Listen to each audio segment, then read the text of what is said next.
Bom dia, senhoras e senhores. Sejam bem-vindos à reunião APIMEC São Paulo da Marco Polo S.A., em que serão discutidos os resultados do segundo trimestre de 2022, bem como as perspectivas para o restante do ano. O áudio dessa reunião está sendo transmitido pelo site de RI da Marco Polo, ri.marcopolo.com.br, simultaneamente em português e inglês, onde está disponível a apresentação.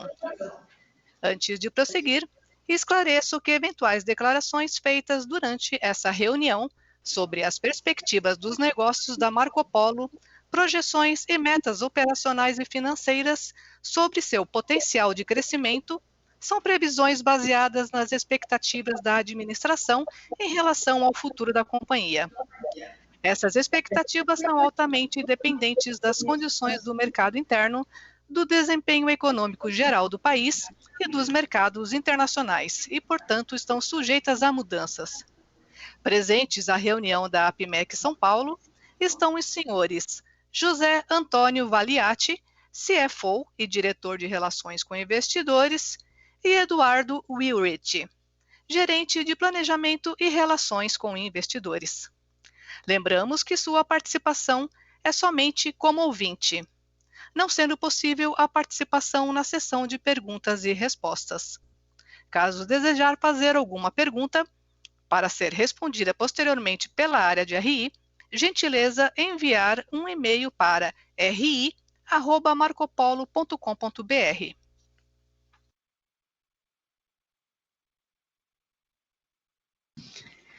Bom dia a todos, é um prazer estar aqui. Eu sou Lucy Souza, eu sou presidente executiva da APIMEC Brasil, que é o fruto da união das regionais. Estamos aqui em São Paulo e muito felizes por voltar a fazer eventos presenciais e conectados, obviamente, com a internet e outros meios para que todos possam acompanhar, né? Então, a nossa mesa já foi apresentada, só quero saudar o Valiati e o Willrich, né, devidamente apresentados, e agradecer a presença dos analistas de investimento e demais profissionais que aqui estão presenciais, e aqueles que nos acompanham pela mídia já anunciada, a mídia digital. Então, eu passo a palavra para o Valiati, para abrir a sessão, e que tenhamos boa manhã aqui. Bom dia. Inicialmente, eu gostaria de dar as boas-vindas a todos os que estão aqui presentes e também os que nos acompanham através das redes sociais. Agradecer à APIMEC Brasil, na pessoa da presidência, a Lucy, que sempre nos acolhem com muito prestígio. É uma satisfação muito grande para nós estarmos aqui neste momento. A nossa apresentação será dividida em 3 partes. Eu farei a primeira parte da apresentação. A segunda, o Eduardo apresentará as perspectivas e falará sobre o desempenho e o que nos espera, principalmente para o segundo semestre, e, posteriormente, ficaremos à disposição para perguntas e respostas.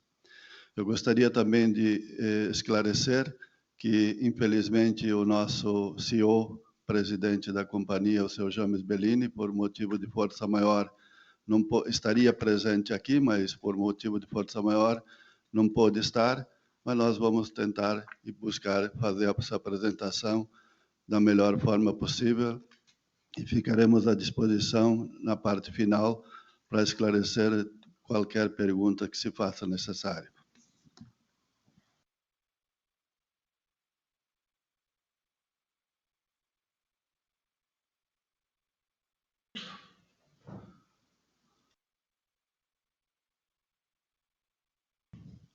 Iniciando a nossa apresentação sobre os resultados, como é de conhecimento de todos vocês, a Marco Polo é protagonista no mercado mundial de ônibus e referência em tecnologia em carrocerias e líder no mercado brasileiro.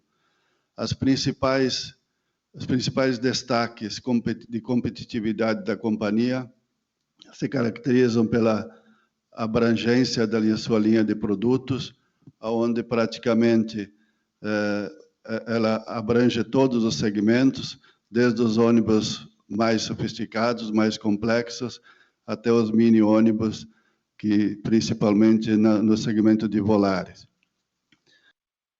A Marco Polo foi fundada em 1949, completa na próxima sexta-feira 73 anos de existência, contínuos, dedicado à fabricação de ônibus para o mercado mundial.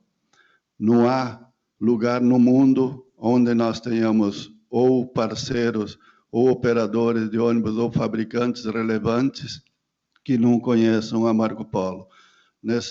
Pela sua história, pela qualidade de seus produtos, é uma companhia conhecida e reconhecida a nível mundial. O número de colaboradores, nós temos atualmente 11 mil colaboradores que produzem 10 mil ônibus por ano, levando a mobilidade e sustentabilidade econômica e ambiental a milhões de usuários de nossos produtos. Falando um pouco dos destaques do segundo trimestre de 2022, nós tivemos um crescimento na produção em unidades físicas de 14,2%. Isso já começa a mostrar a retomada do mercado de ônibus e, efetivamente, acreditamos que o pior da pandemia, o pior da retração de mercado está para trás e estamos iniciando um novo ciclo. O crescimento de receita foi na ordem de 39,8%, quase 40%. Tivemos um crescimento de receita líquida nas operações internacionais de 57,7%. O crescimento da margem bruta comparado com o mesmo trimestre do ano passado foi de 4 pontos percentuais, isso é significativo. E o EBITDA, quando comparado ao EBITDA do ano anterior, do trimestre anterior, expurgado dos efeitos extraordinários, principalmente no que diz respeito às recuperações de impostos por ações judiciais, o nosso crescimento foi de 4,5%, apresentamos 4,5% positivo contra um EBITDA ajustado do mesmo trimestre do ano anterior de menos 5%. Tivemos no trimestre um investimento de 18 milhões, valor este inferior à depreciação realizada no mesmo período. Este gráfico, eu gosto muito dele e eu acho que ele é muito ilustrativo, porque ele demonstra o que aconteceu, o que vem acontecendo, e nós acreditamos que, basicamente, é o histórico passado do comportamento do mercado brasileiro de ônibus. Se nós observarmos a linha mais escura aqui abaixo, ela demonstra a produção brasileira de ônibus, esse gráfico é da produção brasileira de ônibus. A linha mais escura aqui de baixo mostra da produção brasileira de ônibus as quantidades que foram exportadas. E se nós observarmos, nós temos aí ao redor de 4.500, alguns anos aqui 5.000 unidades, mas prevalecendo entre 4.500 e 5.000 unidades, exceto aqui os anos de 2020 e 2021, em função da pandemia, como ela foi um efeito global, também as exportações tiveram alguma retração. Mas o importante aqui é observar o comportamento do mercado brasileiro de ônibus. Retroagindo nesse gráfico aqui, anos anteriores, nós temos que o mercado regular de ônibus brasileiro é ao redor de 22 a 25 mil ônibus. E o ano de 2010 a 2014, praticamente, esse mercado ele teve um incremento artificial, vendas incentivadas por menor custo de financiamento. Todos devem se lembrar do famoso PSI, aonde que muitos clientes acabaram comprando até o que não precisavam. Gerou uma demanda artificial de mercado muito grande. E se nós regulássemos ou computássemos o excedente de demanda que teve nesse período, retroagindo aqui 2010, 11, 12, 13 e 14 até praticamente já estaria chegando no seu nível normal de 22 a 25 mil unidades. O que teve de excedente nesse período aqui, faltou nos anos seguintes aqui. Então, nós tivemos um descompasso que acabou se compensando, e isto acarretou toda a dificuldade no mercado brasileiro de ônibus, que chegamos a 13 mil em 2015, 9 mil em 2016, repetiu em 2017. 2018, já estávamos quase a 15 mil, quase 19 mil em 2019, voltaria para os seus patamares normais em 2020. Aí nós tivemos aqui, eu diria que nós estaríamos com o mercado, com a demanda compensando a menor demanda aqui, compensando a maior demanda dos anos anteriores. E aqui em 2020, não precisa nem comentar, a pandemia que afetou profundamente o nosso segmento, transporte de pessoas, tanto na parte de operadores quanto fabricantes, tiveram um impacto profundo, e nós passamos 2 anos voltando a demandas muito baixas. O ano de 2020, o mercado brasileiro foi de 13 mil, e o ano de 2021, com 12 mil unidades. Se nós observarmos aqui, este ano aqui, comparativamente o primeiro semestre de 2021 com o primeiro semestre de 2022, já começa a aparecer aqui um crescimento tanto do mercado nacional quanto das exportações. É importante ressaltar aqui que esse volume poderia ter sido maior, não fosse a falta de componentes, principalmente chassis. As montadoras sofreram com falta de itens eletrônicos, e isto está sendo praticamente regularizado a partir do segundo semestre, mês de julho, já se mostrou melhor, agosto e assim por diante. E a nossa expectativa é que esta falta de oferta ou de disponibilidade desses componentes eletrônicos que causam a falta de chassi esteja normalizada, e é o que nós estamos percebendo atualmente. Aqui nós temos um gráfico que mostra a produção da Marco Polo no segundo semestre comparativamente com o trimestre do ano anterior. Nós tivemos um crescimento no Brasil de 13,6%, nas exportações um crescimento de 11,5%, nas unidades do exterior com 19% de crescimento, sendo a África do Sul com uma redução de 41%, provocada principalmente pela falta de chassis. Nós temos um nível mais... A nossa unidade na África do Sul opera com unidades para pronta entrega. No momento, praticamente, não tem nada de estoque, e tivemos sérios problemas com disponibilização. Temos vendas, não tem chassi.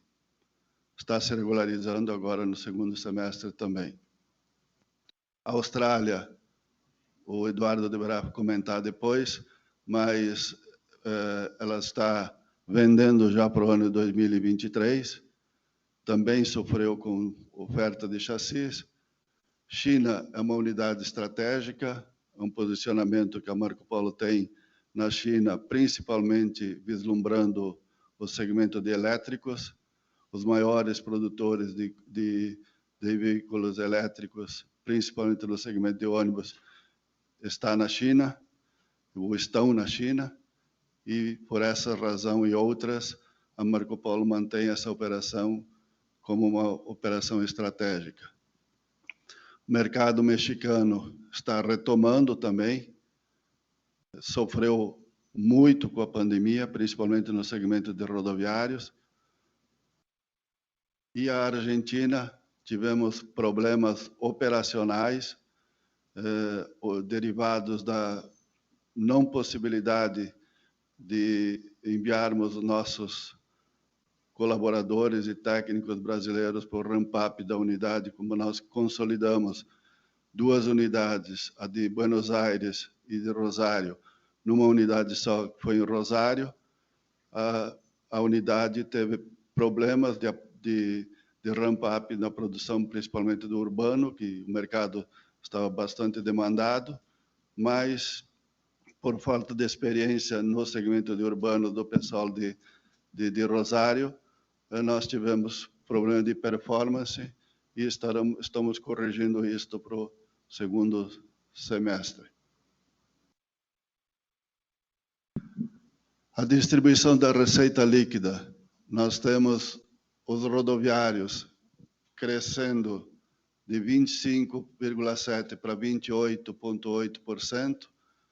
O importante comentar que nesse segundo trimestre e também no segundo semestre deste ano aqui, nós estamos tendo uma demanda bastante forte de rodoviários pesados, que é o produto onde a Marco Polo mais se destaca no mercado de ônibus.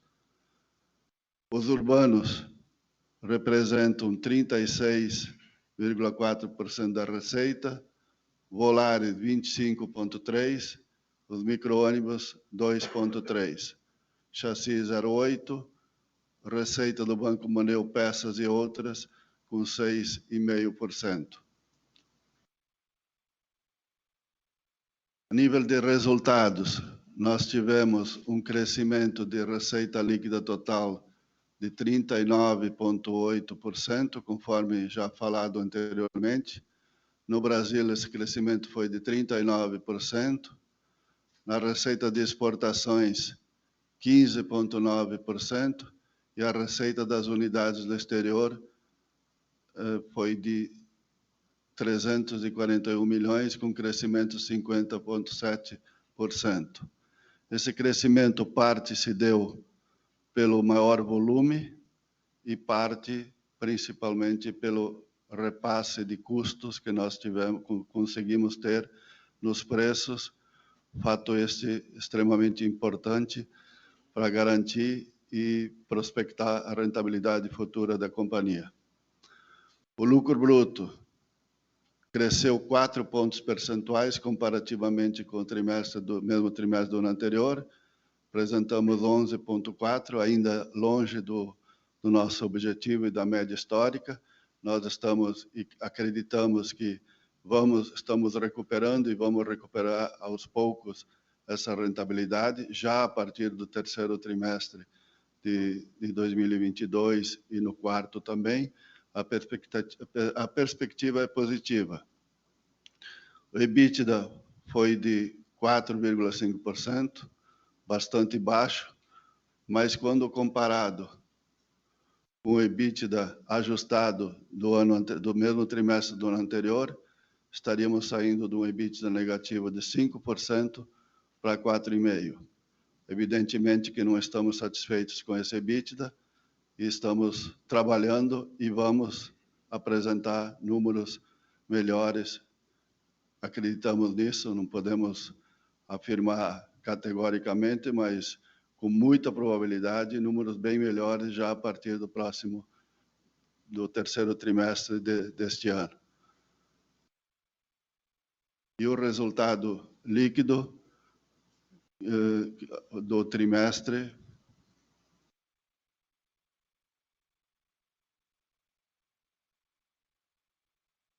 foi de 26,8 milhões. é importante frisar que o primeiro trimestre deste ano, ele foi favorecido por ganhos de variação cambial e no segundo trimestre por perdas de variação cambial atreladas à carteira de pedido de exportação. Como a Marco Polo trava o câmbio na venda, na carteira de pedidos, então quando o câmbio desce, como ocorreu no primeiro trimestre, nós tivemos um ganho expressivo de variação cambial. E quando o câmbio voltou ao patamar de 5,22, 23, no segundo trimestre, parte daquele ganho contabilizado no primeiro trimestre foi devolvido no segundo trimestre. Então, a melhor análise que se poderia fazer seria no resultado acumulado, que o resultado acumulado ele ajusta essa discrepância entre o primeiro e o segundo trimestre. Também, a nível de resultado líquido e resultado operacional também, é importante fazer análise ou considerar na análise que se faz os efeitos extraordinários havidos nos resultados do ano passado. Nós tivemos resultados importantes, positivos, necessários, isso relativos à recuperação de impostos. Isso demonstra que a companhia está atenta e zelosa no aspecto de buscar seus direitos, e o principal efeito que nós tivemos no ano passado foi a recuperação ou a contabilização da exclusão do ICMS da base de cálculo do PIS e COFINS, que a maioria das empresas, muitas empresas brasileiras tiveram esse mesmo efeito, e o nosso efeito foi contabilizado no ano passado. Por isso, quando se compara o resultado deste ano com o resultado do ano passado, tem que se fazer este ajuste ou essa consideração, porque senão nós podemos estar olhando aqui um resultado pior neste ano aqui, mas, na verdade, o resultado do ano anterior foi muito favorecido por esses efeitos extraordinários que não aconteceram este ano aqui. Da minha parte, os comentários são estes, vou ficar à disposição depois para perguntas e respostas, e vou passar para o Eduardo fazer a segunda parte da apresentação. Bom dia a todos. Eu vou voltar um pouco na apresentação aqui do Valiati para trazer esse gráfico aqui de volta para ilustrar o ano de 2021. Quem não entende como foi difícil a pandemia não tem a perspectiva do ponto de vista de Marco Polo do que aconteceu. A gente teve uma queda de volume tremenda, depois de um processo longo de recuperação, saindo de uma crise muito difícil, que foi o período de 2015 até 2017. A economia do Brasil já se recuperava em 2017 e o ônibus ainda estava recuando em volumes. A gente passou por um ajuste forte de estrutura quando a gente estava em 2014 preparado para fazer um volume muito alto. A gente tinha recém-inaugurado uma fábrica, que foi a fábrica de São Mateus, e a gente estava preparado com uma lógica de crescimento de volumes ainda. A partir de 2015, a gente começa a ajustar a companhia, e ela, a partir de 2018, vê um crescimento de volta para tentar buscar níveis normais de novo de produção. E quando isso iria acontecer, foi frustrado novamente em função da pandemia. 2021, quando a gente volta, eu tive bastante dificuldade, eu fui historicamente buscar quando a gente fez tão pouco ônibus no Brasil, e eu chego no ano de 1998. E aí eu olhei 97, e 97 era 20 mil. E eu olhei 96, era 20 mil. Eu olhei 95, 94, o Brasil nunca tinha feito, o ano 2000 de 1998 tinha sido ruim também. Então, assim, a última vez que nós vimos uma produção tão ruim no Brasil foi um ano muito ruim na década de 90. Porque se a gente volta historicamente, você volta até a década de 80 para achar uma produção tão ruim.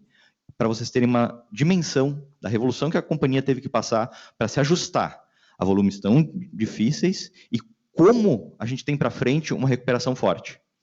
E essa é a expectativa, essa é a visão que eu gostaria de passar para vocês hoje. Quanto a gente tem que recuperar para voltar àquilo que seria uma produção normal. A gente não está pensando em voltar lá para os 33 mil, para os 28 mil de 2014 de uma hora para outra. Mas a gente tem uma recuperação bastante forte para vir, e essa recuperação ela já começou, com esses 28% que a gente viu no primeiro semestre.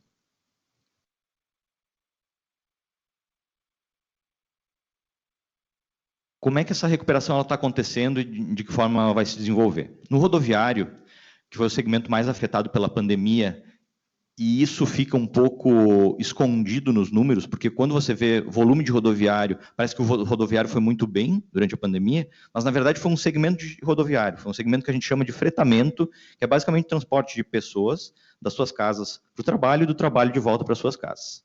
Esse segmento cresceu por quê? Porque foi necessário 2 ônibus para transportar a mesma quantidade de pessoas, em função de regras de distanciamento social. Nesse momento, a gente vê uma contração de volumes em fretamento e o volume de rodoviários pesados, que são utilizados em linhas regulares de longa distância, e turismo voltando. Uma coisa ainda não está compensando a outra. Você tem uma queda maior de volume de fretamento do que o aumento no número de rodoviários pesados para essa atividade. Mas em receita, as coisas já se equivalem. Por que isso? Porque o preço médio, o valor agregado num veículo pesado de rodoviário é muito maior do que no veículo de fretamento. Essa recuperação ela já está acontecendo, vocês já veem isso refletido na receita do trimestre, e esse movimento se acelera daqui para frente, continua caindo o fretamento, mas o ônibus rodoviário pesado, ele continua aumentando. A gente hoje está com uma produção, por exemplo, de rodoviários DD, Double Deck, que a gente não via desde 2018, que foi um momento, foi um ano muito especial em produção de DDs, por exemplo. Então, a gente já está equiparando a produção de DDs a um ano muito bom para rodoviários, que foi 2018. O G8 foi um sucesso, o lançamento dele durante a pandemia, no mês de junho, foi muito bem decidido, foi estratégico para conseguir fazer um ramp-up mais tranquilo de volumes, uma geração nova de produtos mais moderno, disponível no mercado hoje, e ele é um destaque, inclusive, nas feiras internacionais que a gente tem participado. Então, ele, de fato, né, não sei se vocês já tiveram oportunidade, se não tiveram ainda, a gente fez a exposição na reunião APIMEC do ano passado, fizemos no Marco Polo Day, no dia 7 de julho também a exposição do G8, quem esteve conosco em Caxias do Sul fez a visita nas plantas usando o G8, é um ônibus fantástico e a gente está fazendo o lançamento em todos os modelos, dentro da família de rodoviários desse novo modelo. E a gente tem também um fator específico que vocês têm acompanhado o preço das passagens aéreas e como o transporte rodoviário ele ganha competitividade em relação aos preços das passagens aéreas. Então, hoje muita gente que tinha migrado para o avião pode voltar de volta para o transporte rodoviário. A gente já está ouvindo bastante nossos clientes falando sobre isso e na medida que os preços continuam subindo, a alternativa do rodoviário se fortalece ainda mais. Nos urbanos, a gente tem um problema que ele é anterior à própria crise de 2015 a 2017, que ele vem desde 2013 com o valor da passagem do urbano sendo reajustado num patamar inferior ao que seria necessário para a recomposição de custo da tarifa urbana. Esse problema, por incrível que pareça, ele começou a ser resolvido durante a pandemia. Por quê? Porque naquele momento, em função da inflação alta e do retorno das pessoas ao transporte público, foi necessário encontrar uma equação que fechasse, algo que fizesse sentido do ponto de vista de repasse de custos. E o que está acontecendo é cada vez mais municípios concedendo algum tipo de subsídio para a passagem ou fazendo investimentos diretos, como a gente viu recentemente no Rio de Janeiro, com a aquisição de ônibus diretamente pela cidade. Essa tendência de recuperação, ela também vai no sentido de que o modal ônibus ganha competitividade frente à alternativa como o transporte por aplicativo. O transporte por aplicativo ele roubou muitos clientes nos últimos anos e esses clientes vão voltando na medida que o transporte por aplicativo se encarece ou a dificuldade da viagem é maior, volta para o transporte público e aí gera uma demanda para o operador, gera uma demanda para a cidade que precisa fazer a renovação da frota. A gente também tem muito ônibus urbano no caminho da escola desse segmento de urbanos, então também a recuperação de urbanos ocorre em função disso. E no micro e do Volare, a gente tem entregues mais 1.000 unidades nesse segundo trimestre, temos ainda na fase 10, a licitação de 2021, mais 1.600 carros para entregar, provavelmente esses 1.600 carros não vão ser todos entregues, algo talvez mais próximo de 1.400 ou 1.300 ônibus que devem ser entregues. E a nova licitação na fase 11, a gente já está começando a se movimentar para a produção desses carros. São 3.000 unidades e a gente imagina que algo como 1.500 carros devem ser entregues esse ano, ficariam mais 1.500 carros para entregar no ano que vem. Aqui uma dimensão de market share. Historicamente, onde a gente volta nesse gráfico, se for além de 2007, 2006, 2005, Marco Polo historicamente é líder do mercado brasileiro de ônibus. Uma novidade aqui nos últimos 5 anos, a gente tem conseguido, em 3 anos desses 5 anos, manter a liderança em todos os segmentos. Então, se for olhar em micros, urbanos e rodoviários, a Marco Polo, em 2021, foi líder de mercado, e a gente mantém essa liderança em todos os segmentos de mercado também em 2022. Esse é um dado diferente, né, que mostra, inclusive, a força da Marco Polo num segmento não tão tradicional, do ponto de vista de liderança, que seria no mercado de urbanos, e mantemos a liderança também no segmento de urbanos. Esse gráfico aqui está reconciliando os números históricos para trazer também Volare dentro do número, porque o Volare, como vocês viram, o Valiati mostrou, ganhou muita representatividade dentro da receita da companhia, e é um micro-ônibus, então a gente reconciliou os números para trazer também o market share com o Volare dentro do número, ganha esse destaque aqui, esse 53%. Eu não vou falar novamente sobre aquilo que o Valiati levantou em relação a cada uma das operações, mas todas elas passaram por uma reestruturação profunda durante a pandemia, aproveitando a queda de volumes. A gente utilizou esse momento de pandemia para trocar as lideranças, então muitas delas sofreram transformações bastante fortes. Para mim, um destaque grande aqui é a Argentina, onde os volumes eles são expressivos, mas a fábrica ainda sofre com uma reestruturação bastante grande por conta da mudança do portfólio de produtos. Isso já está em curso, vocês já devem ver resultados muito melhores a partir do segundo semestre. A mesma coisa, com volumes bastante altos já em carteira, é a operação da Austrália, que tem um volume bastante expressivo, mas sofre para trazer esse ramp-up no patamar ideal, para trazer a fábrica para a eficiência esperada. Isso também deve acontecer no segundo semestre, e a gente deve ver uma recuperação bastante expressiva de todas as operações. Todas elas sofreram com falta de chassi também. Para quem não conhece o produto da Marco Polo de uma forma mais específica, a Marco Polo produz a carroceria e o chassi ela recebe do cliente, e nesse momento de mercado, em função da falta de componentes eletrônicos, como o Valiati comentou, a gente não recebeu todos os chassis. Então a gente tem uma carteira para entregar, mas aguarda o chassi, e sem o chassi a gente não consegue encarroçar. Então a gente ainda tem, no segundo semestre, não só para produzir aquilo que tem em carteira, mas aquilo que a gente não entregou no primeiro semestre, que a gente deve compensar no segundo semestre com alguma folga. A gente também teve o lançamento, não só no México, mas em vários países da América Latina, da geração 8. A gente não tinha feito, a gente tinha feito o lançamento do novo modelo no Brasil. No Brasil, a gente já vinha fomentando vendas, e agora no mercado externo, com o lançamento do Gero 8, a gente começa a ver exportações da nova geração. Então, para o México, para a Argentina, para o Peru, para a Colômbia, para a Bolívia, a gente já começa a ver vendas desse modelo que ainda não tinha sido lançado nesse mercado. Para o Uruguai também confirmou um pedido relevante. Aqui, trazendo, para dar uma dimensão também, esse gráfico de distribuição da receita no mercado externo, para dar uma dimensão aí do tamanho de cada uma das operações, Austrália, México e Argentina como as operações principais. O que a gente tem para frente em relação a pontos de destaque, né? A gente ainda tem um pouco de falta de componentes, a gente ainda sofre um pouco com falta de chassi. Esse problema, a tendência dele é se resolver definitivamente em algum momento do terceiro trimestre. Em julho, já não houve um impacto tão relevante. Aquilo que a gente falava no primeiro trimestre, de que a gente estava deixando de produzir algo como 20%, 25% em volumes, ele já foi de 5% a 10% no segundo trimestre, e a gente imagina que não vai ter um impacto relevante no terceiro trimestre. Então, isso é uma ótima notícia, a gente deve estar regularizando, digamos assim, essa produção, sem essa dependência ou sem essa falta de chassi do terceiro trimestre. Mas ainda não dá para afirmar com 100% de segurança, porque esse também era um problema que nós tínhamos alguma convicção de que se resolveria no segundo trimestre e acabou não acontecendo. Em julho, a gente tem pouco impacto, em agosto a expectativa é que não tenha mais impacto. A gente está bastante ansioso em relação a esse tema, porque é bastante relevante do ponto de vista de recuperação de volumes e normalização da produção. A questão da inflação foi um tema bastante relevante durante principalmente metade de 2021 em diante.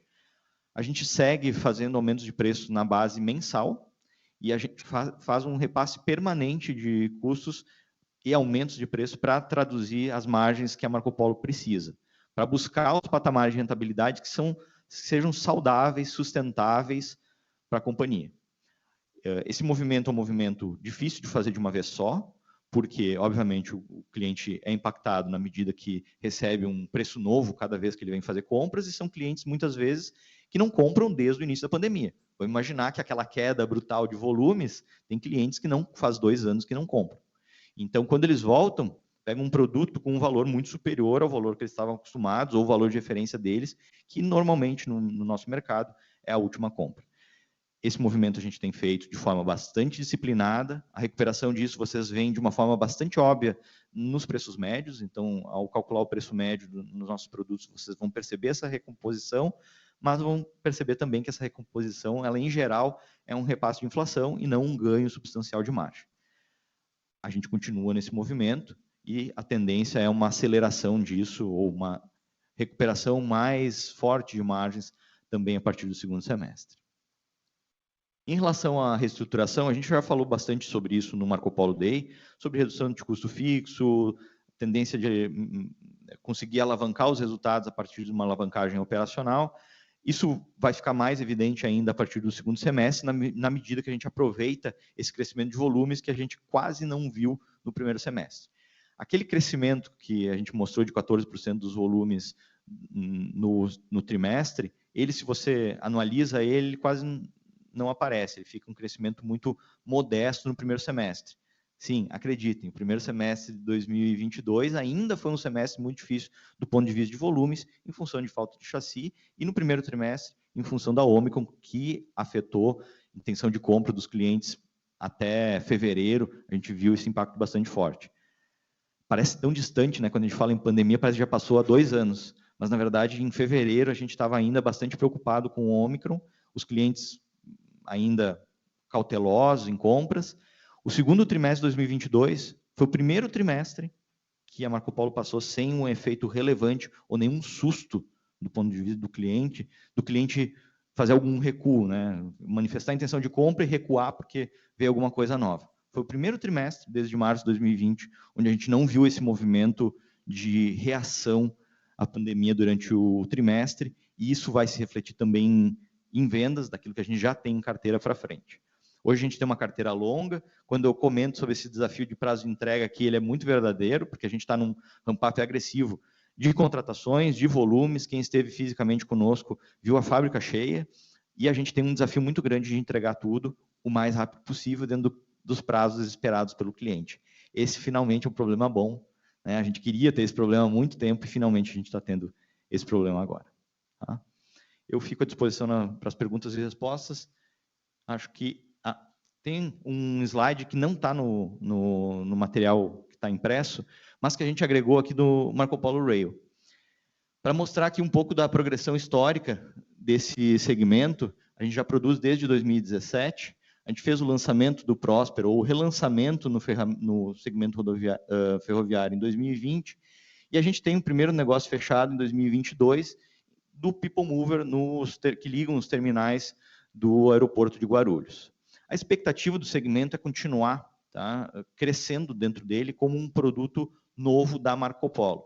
Essa venda aqui ela é especialmente relevante por conta, não especialmente por conta do tamanho dela, ou quanto ela representa do ponto de vista de receita, mas ela marca a entrada da Marco Polo no mercado. Isso é muito importante para provar a capacidade técnica da companhia.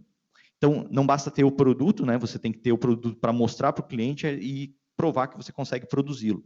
E a gente tem trabalhando em diversos projetos relacionados a não só o mercado brasileiro, mas principalmente o mercado latino-americano, onde existem oportunidades nesse segmento, e a Marco Polo pode usar a base de ativo delas, as plantas dela, as pessoas, né, força de engenharia, para produzir esses produtos. É algo complementar à Marco Polo. Em 2022, a gente ainda não deve ter um impacto relativo significativo do ponto de vista específico de resultado, mas a gente espera colher bons frutos dessa sementinha que a gente está plantando em 2022 com o primeiro contrato assinado.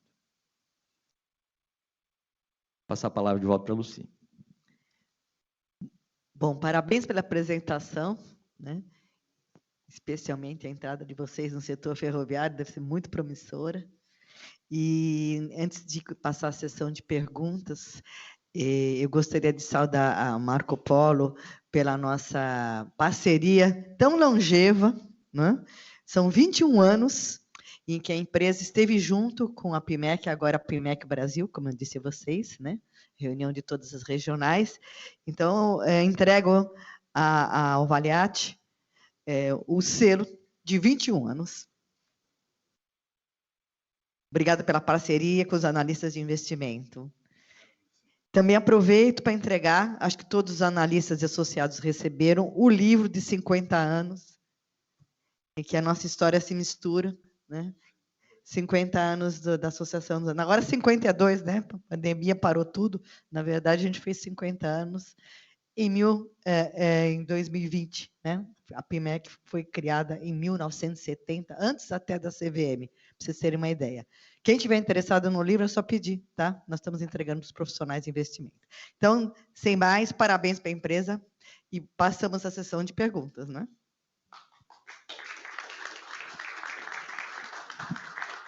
Eu só gostaria de registrar e agradecer também a presença aqui do Sérgio Quintana e do William Cordeiro, que são nossos membros do Conselho Fiscal da Marco Polo. Obrigado. Então, é só levantar a mão, né? Se identificar e fazer 2 perguntas por vez. Bom dia, Victor do Bradesco BBI. Eu tenho 2 perguntas. A primeira, se vocês podem comentar um pouco como é que está o backlog, né? E vocês mostraram no slide que tem mais ou menos 1.600 ônibus do caminho da escola que não foram faturados. Então, se os pedidos foram feitos ou não. E a segunda pergunta, com relação ao resultado do segundo TRI, né? Vocês acabaram contabilizando uma provisão trabalhista. Se a gente pode esperar alguma coisa no terceiro TRI. Em relação ao backlog, a gente está diferente em cada segmento, na verdade, depende muito de que modelo a gente está falando, mas por segmento, o segmento hoje mais puxado é o de urbano e de micros / Volare, em função também dos pedidos do caminho da escola da fase 11. Então, a gente já está recebendo adesões ao contrato da licitação da fase 11 e a visão é uma visão bastante longa, tá? Praticamente o ano no segmento de urbanos e micros / Volare está vendido. Como vocês sabem, a gente também produz volares para estoque e para disponibilizar a pronta entrega. Então, também compõe essa carteira produção de volares para estoque, tá? Então, nesse segmento de volares, a gente estaria até o final do ano. Urbanos, mais ou menos até o final de novembro, e em rodoviários, também mais ou menos até o final de novembro. Tá? A gente está buscando hoje encaixar os pedidos, crescendo o ramp-up de produção para tentar puxar o máximo possível que a gente consiga ainda dentro do ano. Então, esse backlog ele também é variável na medida que a gente conseguir aumentar a produção, talvez a gente consiga atender também num prazo menor o cliente. A gente está justamente nesse esforço, nessa tentativa de puxar os prazos para baixo. Em relação aos 1.600 carros do caminho da escola, ele vai ter contrato pela nossa projeção para entregar os 1.400 carros que eu comentei, daqueles 1.600 ao com 1.400 carros, a gente projeta que vai ter contrato para entregar. Vai intercalar fase 10 e fase 11, então a gente já começa com fase 11, já está produzindo fase 11, provavelmente vai deixar uma coisa pela outra, tá? Vai privilegiar o fase 11 em detrimento da fase 10. Obrigado pelas perguntas, Vitor. Respondendo à segunda parte da pergunta sobre contingências trabalhistas contabilizadas, não só neste ano, mas nos anos anteriores, este é algo que nos machucou e bastante. Nesse primeiro semestre, nós tivemos um número aproximado de em torno de 24 milhões de reais contabilizados como provisões para essas contingências. Isso reflete demandas de parte das pessoas que foram desligadas no período da pandemia e que a grande maioria delas já está prescrevendo 2 anos de prazo para essas demandas. Acho que agora em setembro vai prescrever os 2 anos. Então, a nossa expectativa, nós continuamos tendo, sim, alguns impactos, mas esperamos cada vez menos, até porque nós estamos num processo de contratação de mão de obra e menos de desligamentos em função do crescimento de produção. Evidentemente que todas as causas que geraram essas demandas estão sendo, de forma muito responsável, sendo tratadas pela companhia, para que, no futuro, a gente venha a sofrer menos no caso de necessidade de desligamento de pessoas. A nossa perspectiva, tentando ser objetivo na resposta, é que a gente espera ter um comportamento decrescente nesse nível de provisionamento que temos feito por essas duas razões. Uma delas pelas providências que nós estamos tomando e outra pelo volume de desligamentos serem menores. Oi, bom dia. Gabriel Rezende aqui do Itaú BBA. Uma pergunta só em relação à margem. A gente viu um segundo trimestre, a gente entende, né, pelo discurso de vocês, acompanhando a Marco Polo há algum tempo, que é uma margem aquém do potencial da Marco Polo, né, principalmente para o médio e longo prazo, mas foi um trimestre também que a gente viu uma melhora em alguns números em relação ao primeiro trimestre do ano, né? Então, um volume interessante, um mix interessante, enfim, alguns fatores que indicariam que a margem poderia ter sido um pouquinho melhor. Então, só para entender como que deve ser o comportamento para frente, o que é o principal driver aqui de expansão de margem? Ele vem de volume ou vem de maior previsibilidade em relação à falta de chassis? Vem de controle de preço de matéria-prima, agora com a inflação arrefecendo? Enfim, só para a gente conseguir vislumbrar um pouquinho melhor o que deve ser esse comportamento no segundo semestre. Obrigado. Na verdade, digamos, o comportamento da margem, a expectativa nossa é de margem crescente. Nós não estamos satisfeitos com a margem que estamos apresentando. Ela é produto de um contexto maior, quer seja de volume de produção, quer seja de problemas e dificuldades com falta de chassi, você mesmo mencionou, quer seja também pelo incremento de preços que temos sofrido nas compras de matérias-primas. Nós temos que considerar que estamos num momento onde a demanda de mercado é maior do que a oferta.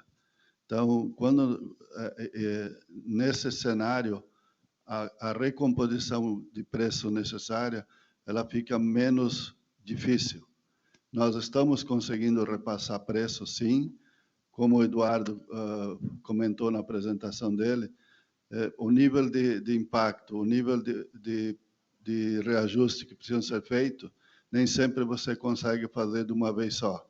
A gente está fazendo de forma gradativa e algumas vezes até abrupta, repassando nos preços os impactos dos aumentos de custo. Evidentemente que com volume maior de produção, com mix mais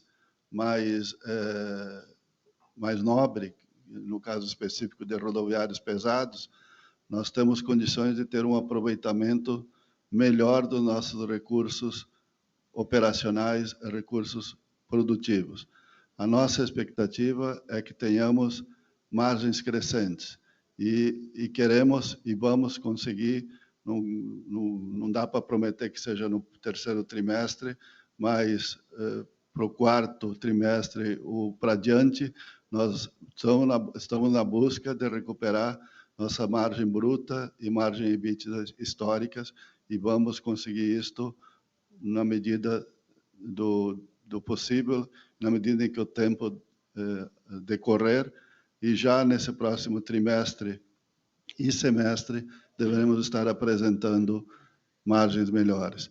Se nós olharmos segregadamente, a margem também ela teve alguns impactos no seu contexto consolidado pelos problemas operacionais havidos na Argentina, dificuldades de produção e disponibilidade de chassi na África do Sul, também na coligada do México, que acabaram no consolidado prejudicando as margens consolidadas.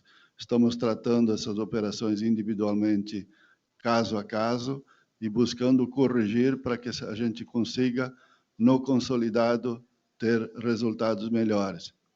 Um outro fator também que ajudou a prejudicar o resultado do trimestre e do semestre foi o desempenho da nossa coligada, da nossa investida a nível de equivalência patrimonial, foi a New Flyer, que também teve dificuldades nos componentes eletrônicos no Canadá e Estados Unidos e apresentou resultado de equivalência negativa que acabaram impactando o EBITDA e o resultado líquido da nossa companhia.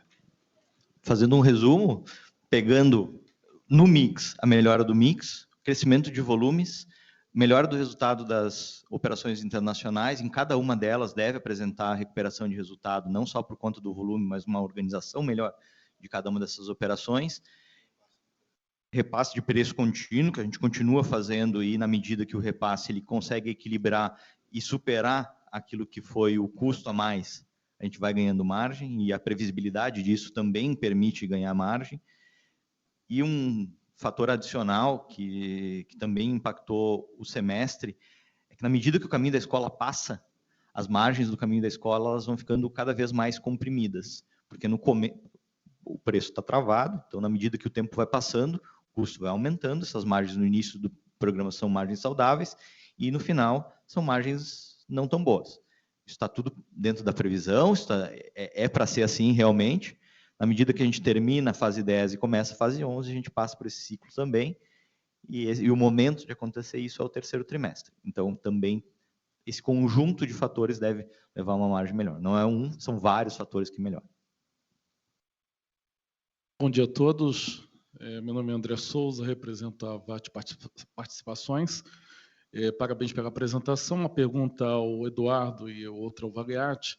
Eduardo, se você puder explicar um pouquinho melhor essa questão da reestruturação internacional, principalmente na visão da Marcopolo para a participação nos Estados Unidos e Canadá, New Flyer especificamente, e também para a China, apesar dos volumes em números absolutos serem baixos, qual é a visão da companhia em relação ao mercado chinês, tá? E a segunda pergunta ao Valiati seria a questão de novos investimentos de curto, médio e longo prazo, como é que a companhia está, enfim, se planejando ou está vendo, enfim, a condição de se fazer novos investimentos. Muito obrigado. Obrigado, André. Em relação especificamente ao New Flyer, não tem hoje nenhuma discussão na mesa sobre desinvestimento ou o que mudar nessa operação. A operação da New Flyer passou por dificuldades semelhantes à própria Marcopolo, o problema da pandemia foi global e, na medida que acontece a recuperação de volumes também, nos mercados da New Flyer, eles devem apresentar recuperação de resultados e a nossa expectativa ela é positiva para frente. A nossa expectativa é que, a partir da recuperação de volumes, eles apresentem recuperação de resultados e a gente passe a mostrar isso também nos nossos resultados via equivalência patrimonial e deve ter, assim como Marcopolo vai se recuperar de uma forma mais forte daqui para frente, a gente também deve ver isso via New Flyer. Em relação à operação da China, a operação ela é bastante estratégica, como o Valiati comentou antes, para ter a visibilidade dos elétricos, como maior mercado. Estão lá também os fabricantes dos chassis, que são nossos parceiros para fabricar, tanto no Brasil, montar esses produtos, como a partir de exportações do Brasil, atender os mercados, por exemplo, do Chile ou do México. E a gente já vem fazendo essa parceria com eles, a BYD é um bom exemplo no Brasil, de encarroçamento de um chassi elétrico chinês, feito no Brasil e vendido no mercado brasileiro. É muito mais fácil você estando lá, mostrando essa capacidade de engenharia local, de produção de produtos de qualidade na China, e o ramp-up de produção lá também está acontecendo. Então, a gente está explorando, por exemplo, o leste africano, a partir da operação na China, onde esse mercado normalmente ele é vendido com chassi chinês, e a gente tem a possibilidade de comprar o chassi chinês, montar a carroceria Marcopolo na nossa operação China e exportar da China para o leste da África. É uma alternativa no pós-pandemia, que durante a pandemia não era um mercado inexistente, e agora no pós-pandemia a gente está descobrindo esse mercado e está crescendo em volumes. A China também ela é bastante adequada para atender o mercado australiano, por exemplo, naquilo que não for compras públicas. No mercado australiano a gente consegue produzir na China e exportar a partir da China para a Austrália na nossa operação da Volgren lá. Então, ela é uma operação que ela é estratégica para atender diversos mercados. Infelizmente, em função das políticas de lockdown e ainda uma dificuldade bastante grande dos mercados próximos na China, a gente ainda tem sofrido bastante na operação local. Mas a gente está vendo uma melhora substancial e acredita bastante naquela operação. Como num ponto de vista de reestruturação geral, eu acho que um bom exemplo é o nosso desinvestimento na Índia, né, que a gente era uma operação problemática há muito tempo e a gente tomou uma decisão difícil, que foi sair de um mercado que em tese poderia ser bom, ou em tese deveria ser bom, mas que nunca foi, historicamente sempre prejudicou resultados, e que a gente fez uma saída bastante positiva. É só ver o desempenho da operação indiana desde dezembro de 2020 em diante, a gente vê que a gente tomou a decisão correta. Obrigado, André, pela pergunta. Falando de novos investimentos, pelo histórico do comportamento de mercado da companhia nesses últimos 6, 7 anos, você pode observar que não foram anos nada fáceis. Foram anos bastante complicados e, mesmo assim, a empresa apresentou resultado positivo em todos os anos. Tivemos uma preocupação de preservação de caixa e de poder aguardar o momento que acreditamos que agora podemos começar a colher frutos, que o mercado está retomando e voltando. Mas, mesmo assim, nesse período tão difícil que a companhia atravessou, nós não deixamos de investir e nos preocuparmos com o futuro da companhia. E destaco principalmente os investimentos no projeto da geração 8 de ônibus, que foram investidos recursos importantes para termos um produto que estamos iniciando agora a colher os frutos desse projeto. Também o investimento no desenvolvimento no segmento de elétricos. Nós estamos com um produto elétrico já homologado e podendo competir e entrar nesse mercado que está bastante promissor. Também investimos e estamos prestes a ter o nosso chassi para o segmento Volare, chassi próprio, que era algo há bastante tempo desejado. E também fizemos parte e estaremos concretizando, possivelmente até o final do ano que vem, que temos um call na operação para consolidar a operação da Argentina, onde nós teremos 100% da nossa operação, que ela se mostra estratégica, importante. O mercado argentino é um mercado importante, e principalmente com as restrições que aquele mercado impõe na importação de produtos fornecidos do exterior, ter uma operação local produzindo para aquele mercado, estrategicamente é importante. Sobre o posicionamento estratégico da companhia, a visão de mercado, eu convido a assistirem, olharem o vídeo que está na rede social, no site do RI, da Marco Polo, onde o nosso diretor de estratégia, inclusive, faz uma apresentação ampla do posicionamento e da visão estratégica da companhia para os próximos anos. Esses investimentos que eu destaco nesse momento são os mais relevantes e nós, evidente, na medida da geração de caixa e na medida da geração de resultados e geração de caixa, aí teremos condições e melhor segurança para pensarmos em voos diferentes. Mas, prudentemente, vamos cautelosamente deixar isso acontecer. Mesmo nesse período de dificuldades, a companhia não deixou de pagar juros sobre capital e dividendos, que também acreditamos que é algo importante e relevante para os nossos investidores.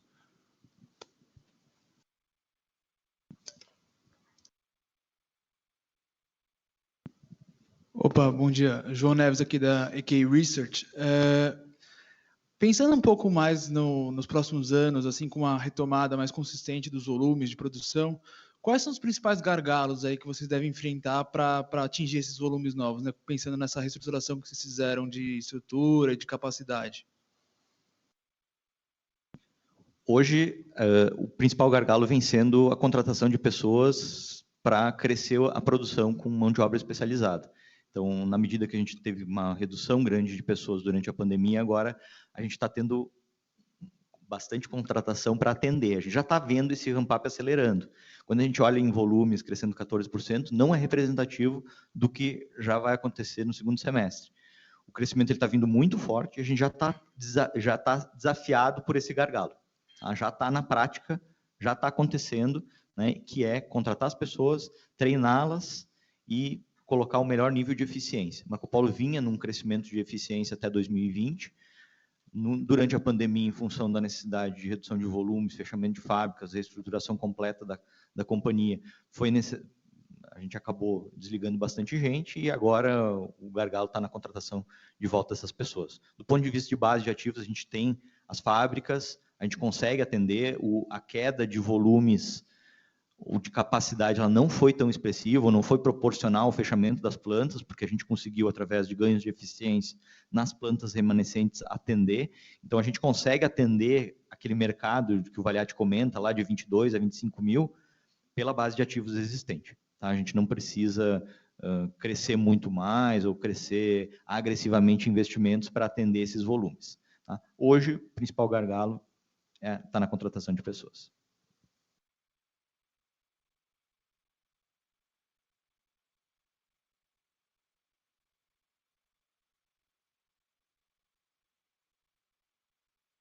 Bom dia, Santiago, investidor. Santiago Gottschall, investidor, pessoa física. O que eu queria perguntar um pouquinho sobre concorrência, tá? Porque até tem um gráfico ali dos concorrentes, e a gente vê alguns ali que já praticamente saíram no mercado, estão voltando. Como é que se dá esse processo, né? Como é que está a questão... porque a Marco Polo também sempre teve um produto premium com preço sobre preço acima da concorrência. Como está acontecendo essa ameaça, e também, se for possível, atualizar a gente um pouco sobre concorrência externa, também gostaria de saber. Concorrência de uma forma geral e esses casos aí de sai do mercado, volta, enfim. Obrigado, Santiago. A saída principal foi ali em 2009, da saída da Buscar, e retorno sob a bandeira da Caio, a partir de 2019. A participação deles se dá no mercado de rodoviários, né? São concorrentes, hoje estão no mesmo patamar da Comil, em termos de participação de mercado. Durante a pandemia, a gente, como tinha um mercado bastante voltado para fretamento, as companhias que estão mais acostumadas a fazerem carros mais leves acabaram se beneficiando dessa exposição no tipo de mercado. Mas, na medida que o volume de rodoviários pesados cresce, é o que a gente está vendo a partir de agora, a gente também se beneficia de ter uma capacidade instalada mais pronta para atender esses rodoviários pesados. Para dar uma ideia, por exemplo, durante a pandemia, a gente fez entre 0,3 e 0,5 DDs por dia. Isso é uma produção muito baixa. Tá? Agora, a gente está caminhando num ramp-up para chegar a 6 por dia, para dar uma dimensão também de como isso impacta a market share, por exemplo, no segmento de rodoviários, né? Essa dimensão de sair de meio carro por dia para 6 carros por dia, num segmento preferencial da Marco Polo, que é o rodoviário pesado. Em relação ao posicionamento de preços, nem sempre eles vão na mesma velocidade que a Marco Polo no repasse de custos. É natural, porque o Marco Polo, como principal referência de mercado, ela acaba sendo mais demandado no primeiro momento, e para conseguir vender, muitas vezes o concorrente tem que praticar um preço muito abaixo daquilo que a companhia vem praticando, mas a gente sempre fala que também são produtos distintos. Né? A geração 8 que nós estamos vendendo, ela é muito diferente, por exemplo, da geração 7. Né? Ela é a geração 7 já era a líder de mercado e o melhor produto disponível, a geração 8 ainda está acima da geração 7. Então, você consegue perceber que são produtos distintos no mesmo segmento de mercado. Quando a gente olha, por exemplo, urbanos ou micro-ônibus, é muito interessante ver como é que, por exemplo, o Volare evoluiu para ser líder de mercado ao longo dos anos. E hoje consolida essa liderança com quase 70% de market share quando você soma micro-ônibus e Volare. Naturalmente, o caminho da escola ajuda também esse segmento e a gente acaba participando de uma forma mais forte nisso. E no segmento de urbanos, a Marco Polo consolidou o produto Torino, ou Torino S, que foi lançado lá em 2017, como um produto bastante confiável do ponto de vista de urbanos, e a gente também ganha participação na medida que vai para rodoviários, para urbanos mais pesados, por exemplo, articulados ou biarticulados, que também durante a pandemia foi um segmento que praticamente desapareceu, e na saída da pandemia, conforme também vai criando uma demanda maior de transporte de passageiros, a gente vai vendo esses carros mais pesados também no urbano voltando. Então, tudo isso deve trazer uma recuperação ainda maior de market share. A gente está se estabilizando um patamar alto de market share, a gente está, historicamente, se você olhar 20 anos, 30 anos, a gente está num dos melhores momentos de mercado desde sempre, né? E o potencial é ainda mais. Quando a gente olha segundo semestre com o caminho da escola, por exemplo, e rodoviário pesado, a tendência é de crescimento, consolidação ainda maior de market share. No movimento de 2016, foi a consolidação da Neobus pela própria Marco Polo, né?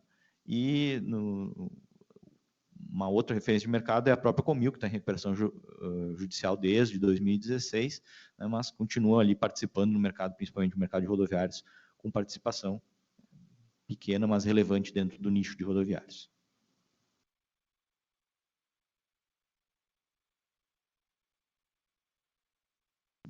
Bem, ninguém mais manifestou interesse em perguntar, então a gente vai encerrar, agradecendo muitíssimo a presença. Finalmente estamos de novo em eventos presenciais, mas é claro que estamos agora no modelo híbrido, então saúdo aqueles que nos acompanharam pelas mídias. A PMEC Brasil está também retomando outras atividades e convido a todos, também no regime híbrido, né, a participarem do encontro Nordeste da PMEC, que começa amanhã, com temas de energias renováveis e apresentações de empresas abertas de lá. Então, convido, é só procurar. Vocês receberam o convite, tá? E o link está disponível no nosso site. Passo a palavra a Valiati para o encerramento da sessão e agradecendo de novo pela excelente apresentação e a nossa parceria tão longeva. Obrigado, Lucy. Eu queria novamente agradecer a Lucy e a PMEC Brasil pela acolhida de sempre. Nós estamos muito satisfeitos em poder estar aqui, depois de 2 anos de pandemia, fazendo essa apresentação de forma presencial e também remota.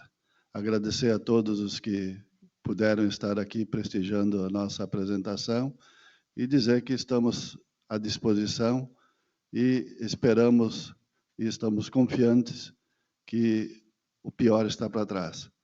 Esperamos e acreditamos que os próximos trimestres deveremos ter resultados melhores, que é o que todos queremos e merecemos. Muito obrigado a todos aí. A reunião pode ser avaliada mediante o questionário impresso que vocês receberam. Seria muito bom receber o retorno para a empresa e para a própria PMEC Brasil. Um bom dia e até a próxima.